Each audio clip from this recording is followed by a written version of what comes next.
ಈಗಾಗಲೇ ನಾವು ಅಂದ್ರೆ 103 ಸೀಟನ್ನ ಡಿಸಿಸಿ ಬ್ಯಾಂಕ್ ನೇರ ನೇಮಕಾತಿ ಅಂತೇಳಿ ಕರೆದಿದ್ದೀವಿ. ಅದ್ರೊಳಗ 83 ಜನ ಕ್ಲರ್ಕ್ ಅದಾರು, 20 ಜನ ಪ್ಯೂನ್ ಅದಾರು, ಒಬ್ರು ಸೆಕ್ಯೂರಿಟಿ ಅದಾರ. ಜನಕ್ಕೆ ಯಾಕೆ ಕನ್ಫ್ಯೂಸ್ ಆಗುತ್ತೆ? ನೇರ ನೇಮಕಾತಿ ಅಂದ್ರೆ ಬ್ಯಾಂಕ್ನವರು ನೇರವಾಗಿ ತುಂಬ್ಕೋತಾರೆ, ಬಹಳ ಕನ್ಫ್ಯೂಸ್ ಆಗಿ ಎಲ್ಲರ ಮೇಲೆ ಪ್ರೆಷರ್ ಹಾಕತ್ತಾರೆ. ನಿಮಗೆ ಈ ವಿಡಿಯೋ ಮುಖಾಂತರ ವಿನಂತಿ ಮಾಡ್ಕೋತೀನಿ. ನೇರ ನೇಮಕಾತಿ ಅಂದ್ರೆ ನಾವು ಜುಲೈ 27ರಿಂದ ಆಗಸ್ಟ್ 27 ಅಪ್ಲಿಕೇಶನ್ ಕಾಲ್ ಮಾಡಿದ್ದೀವಿ. ಅದಾದ ನಂತರ ಸೆಪ್ಟೆಂಬರ್ ಎಂಡಿಗೆ ಅಂದ್ರೆ ನಾವು ಎಕ್ಸಾಮ್ ಮಾಡ್ತೀವಿ.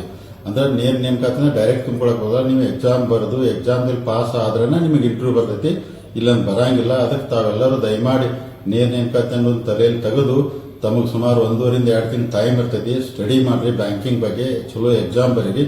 ನೀವು ಪಾಸ್ ಆದ್ರೆ ಖಂಡಿತ ನಿಮ್ಮ ನೌಕರಿ ಸಿಗ್ತೈತಿ.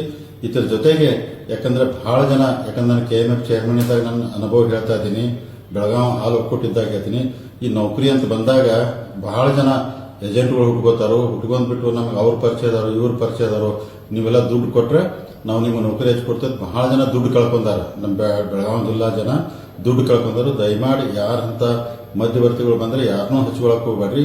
ಚಲೋ ಹಂಗೆ ನಿಮ್ಮ ಮಕ್ಕಳಿಗೆ ಸ್ಟಡಿ ಮಾಡಿಸಿ ಎಕ್ಸಾಮ್ ಬರೆಸಿ ಎಕ್ಸಾಮ್ ಪಾಸ್ ಖಂಡಿತ ಅವ್ರ ನೌಕರಿ ಸಿಗ್ತದೆ. ಯಾರು ಅಂದ್ರೆ ಈ ಏಜೆಂಟ್ಗಳು ಬಂದ್ರೆ ಹಚ್ಕೋಬೇಡಿ. ಅಂತ ಏನಾದ್ರು ಬಂದ್ರೆ ನೇರವಾಗಿ ಪೊಲೀಸ್ ಸ್ಟೇಷನ್ಗೆ ಕಂಪ್ಲೇಂಟ್ ಕೊಡ್ರಿ.